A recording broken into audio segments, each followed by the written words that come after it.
Hi, everyone. Welcome to The Light. I'm your host, Marissa. And this Sunday, we're going to look into another aspect of Melodee Buzzard. Did Ashlee wreck her car at a storage unit facility this week? I think it's something that we need to look into. And I hope that the Santa Barbara Sheriff's Department does some exploration here. So let's go to something I showed everybody yesterday. I found one image that is new. It's about a year and a half old, right? Made 2023. And this is just kind of what led me down this path. This is from Google Maps, and we can see that this is clearly Melodee entering the home, caught by the Google Maps camera. So that was yesterday. And when we were looking at the news reporting, something that stood out to me is Ashlee's car. She was home. She left while the news reporters were there and came back with damage. Now, this could be just overlooked, right? I had some curiosity as to where this could happen. Lone Pine, California, the area that they're in, is there's not a ton out there. That's where SpaceX has done launches and all that. But there's not, say, a massive shopping center where they live and all. And I was kind of curious to see what was going on. The reporting showed that Ashlee left with some boxes and belongings and came back a short time later. So I'm taking that information along with the markings on the car here, and I decided to explore because I'm like, is there a storage unit she's going to? So let's first quickly look at the video of this news reporter where we can get the information of what happened to the car. Some bags out to her car and leaving a little later, she returned home again a short time later, still refusing to speak with me. Her car, though, had a large yellow scratch and dent on one of the doors that wasn't there when she first left. Wasn't there when she first left. Now, ready to go on this journey? I decided to go to Google Maps. There is a storage facility, the U-Haul moving and storage facility. It is a 3-minute drive away from Ashlee's home. So if we're connecting it to the reporter saying that she left and returned a short while later, very doable. There's no other immediate facility that is close for storage units. Now let's go to Google Maps, right?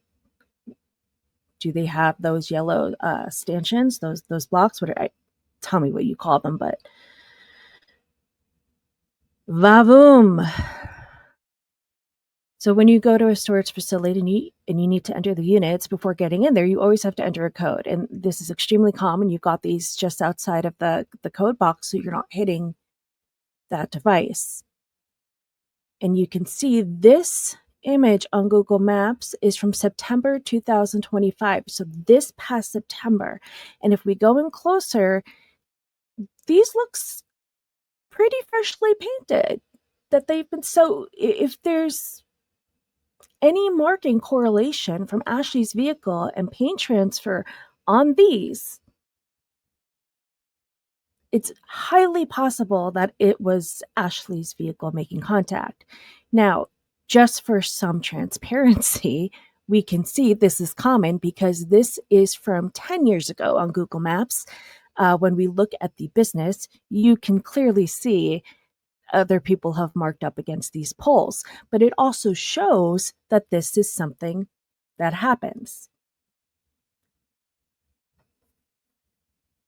I mean, look at the car, look at these poles.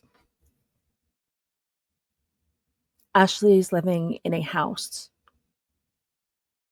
and has one child. Storage units can be used for a variety of things. But I'd be curious as to what is being stored that requires a storage unit. The questions I have are, when did Ashlee get a storage unit? First off, does she have a storage unit there?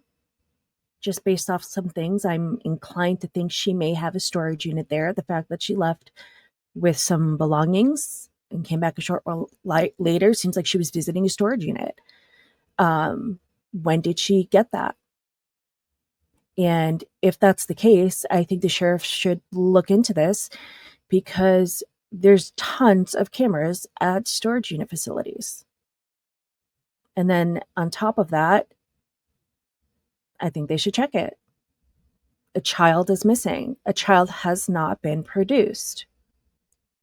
And one other thing that I think they could do if they want to put some pressure on the situation, we discovered yesterday and talked about how Melodee's father passed away when she was only 6 months old. With that, when a child loses a parental figure like that, they are entitled to compensation as long as they are a minor that Ashlee would receive. They are survivor benefits from the government. Now, I looked it up. If a child is missing and cannot be produced, to confirm that the child is living with the guardian that is receiving the survivor benefits for that child, payments can be paused. So if you want to squeeze Ashlee a little bit, pause the survivor benefits until she produces her child well and alive. Because I don't know what she does at this time for income, but squeeze it where it hurts, right? Stop the income. You are receiving survivor benefits for a child that has not been seen. And according to the law, if there's no proof that you are taking care of that child that is in your home, in your care, you do not receive the survivor benefits. Let me know what you think. Am I onto something? You know, we'll see. I'd love to see the sheriff look into it. Maybe the news channel there that's been covering this. Just some sleuthing going on. Thoughts, comments? We will keep following this in hopes that Melodee Buzzard is safe and well. Regardless, we need answers here. A 9-year-old child is missing, and a mother is not cooperating. Let's find her. Everybody, take a deep breath. Have a great day, and I'll see you all later.